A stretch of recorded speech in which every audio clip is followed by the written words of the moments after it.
Hello, welcome to this video.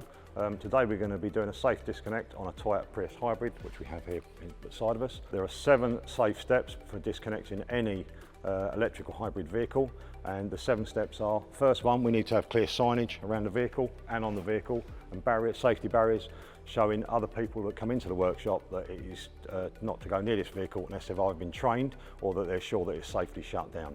The second step on this is to remove the key. The reason for removing the key is some of these have keyless entry and keyless start. Now, being a hybrid vehicle, what you find is that when the battery voltage decides to deplete slightly, this is sensed by the sensing module inside the car, and that will then energise the car to start the engine to regenerate the battery, okay, to recharge the battery.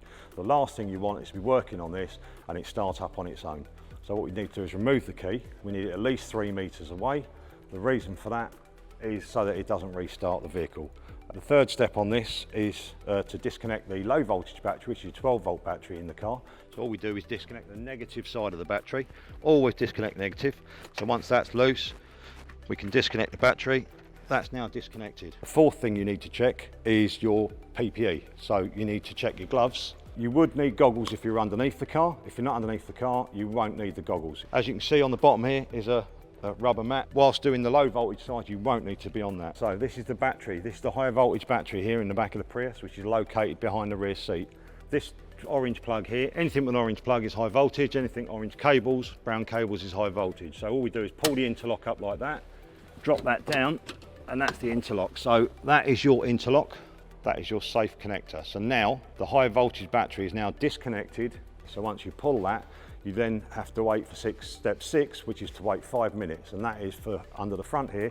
There are some heavy duty capacitors and they need to discharge. Once they've discharged, which is what the safe disconnect is all about, we can then check the voltage to make sure that it's safe to do so. We've disconnected the interlock in the rear. We're now moving round to the front, and this is where we're going to look at the Synergy drive.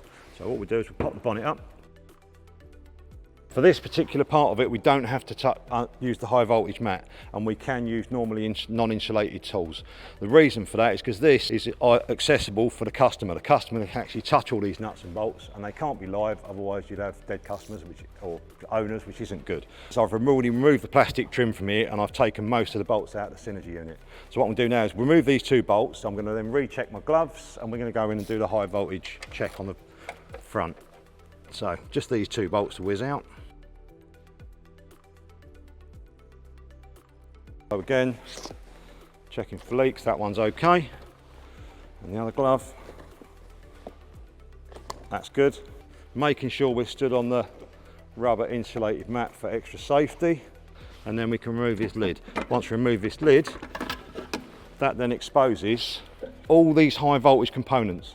And the last one is, after you've waited your 5 minutes, like I say, is purely to get your multimeter, and you need to check for low voltage. Then check your high voltage for 0, and then go back to your low voltage to make sure that that is definitely 0 volts, so it's safe to work on. So we're on the meter here, we're set on DC volts. The reason for that is because we're checking a 12-volt DC battery here, and the hybrid battery, the high voltage battery, is also DC volts, so you can leave the meter on DC volts for both of these tasks. So we're going to start off with checking the small auxiliary battery in the back, which is disconnected. So we're actually checking that the meter has got a reading, or correctish reading, of the voltage that is in that battery. So if I connect those on there, and that's reading 12.057 volts. Okay, so we know the meter is now correct. So for this task, we don't need the PPE on because it's light voltage. So we're now going to move back to the front, and we will recheck our gloves, replace our gloves, and then we can do the high voltage check. So we've checked the voltage at the back, so we know the meter is reading correct. So now, because we're working on a high voltage, we need to retest our gloves. It's very, very important that every time these gloves are taken off, they are checked, because if you get a pinhole there, when you're checking the high voltage this end, you will end up with an electric shock, which is something we don't want for anyone. Also, it's good to know that you really need someone else here with you when you're doing this task, for the simple reason, if I get electrocuted, one of you guys is going to have to pull me off with that hook, okay? So again, we're checking this glove is all good.